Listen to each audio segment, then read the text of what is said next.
So let's talk about defending. So this is a video about strategy. In this video, I'm going to be talking about three types of defense.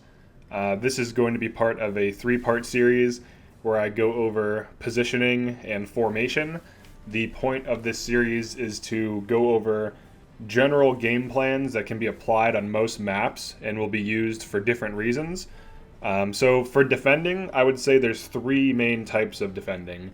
There's holding, there's active defense, and then there's retreating. So holding would be, let's say we have all these units on the map. Let's say we have an Eredor here, and as these enemies are approaching us, we are not retreating, we're not moving, and we're not actively pushing out or attacking. We're just holding a position, waiting for things to ball up, and then we counterattack them, we nuke them, we hold the position. So that's holding. Then there's active defense, where you have some units that are sitting in a position, probably like your mages and your healers, and then you have like things like, Eredor, Flanagan, Serenoa, Maxwell, kind of pushing out and trying to nuke things down as they come, but they're not too far away from the team so that they can't get support damage from like your mages, or they can't like miss heals from your healers, so they're always within range of healers and support range damage. So that's active defense. There are reasons to use holding and active defense on different maps and why.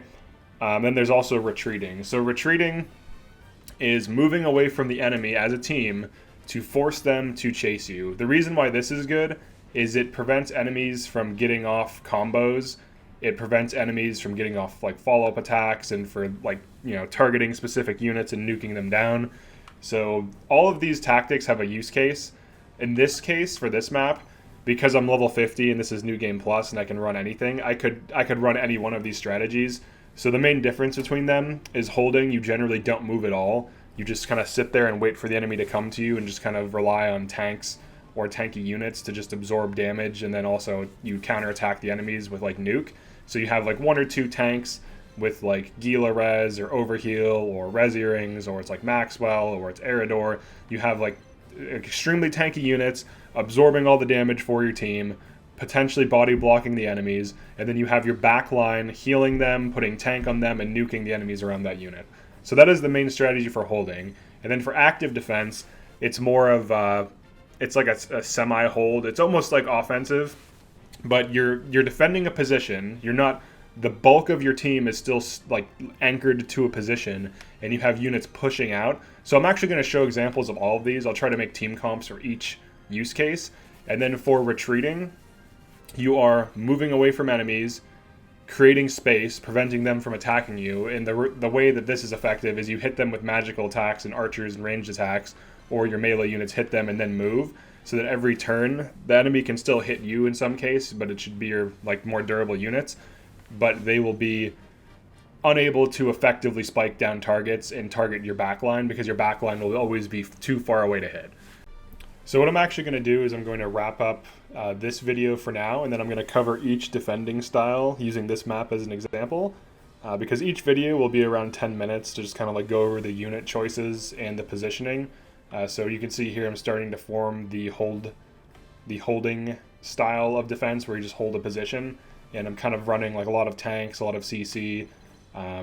We have some paralyzed procs, we have ice, so a lot of and then of course like some shutdown with Lionel. Alternatively, I could switch out Izana for a Milo. That would be good as well. But I want her nuking plus the paralyze. But Milo could be a good substitute, so I actually might do that. But if you like this type of content, definitely like the video and subscribe to the channel. We're going to be covering all of these different things in detail. There's also other videos that are going to be coming. There's an attacking intro, and then there's three types of attacking. And they're not just like arbitrary. Like there's a reason you do them. And there's also hybrid, where you have like split groups, and there's a reason for that too. Sometimes you want to have like 3 or 4 units just like flanking. Other times you want to have, most of your team pushing, and then like a small group holding a position for specific reasons.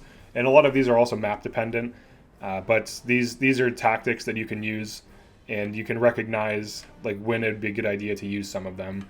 And that's like the point of these videos, is to come up with viable things that you can reproduce in your own games and use that, so as like a viable strategy.